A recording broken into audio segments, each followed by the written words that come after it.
1 Corinthians chapter 11, Apostle Paul addresses important issues related to worship, order, and the conduct of believers within the Christian community. This chapter focuses primarily on two key themes: the proper practice of head coverings during prayer and prophecy, and the correct observance of the Lord's Supper. Paul begins by emphasizing the principle of authority and respect in worship.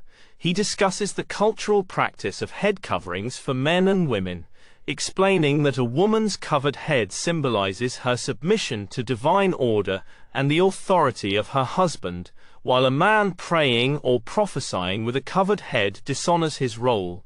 Although these instructions were closely tied to the cultural context of Corinth, the underlying principle stresses reverence and recognition of God's established order in communal worship. The chapter then shifts to a critical teaching about the Lord's Supper. Paul expresses concern over divisions and improper behavior during the communal meal, which was meant to commemorate Jesus Christ's sacrifice. He criticizes the Corinthians for their selfishness and lack of unity, noting that some eat and drink excessively while others go hungry, thus dishonoring the body of Christ.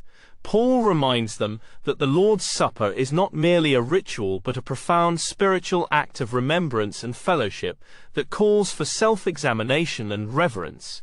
Through this chapter, Paul seeks to restore order, respect, and unity within the Corinthian church. His instructions encourage believers to honor God in their worship practices and to approach the Lord's Supper with the seriousness and communal love it deserves.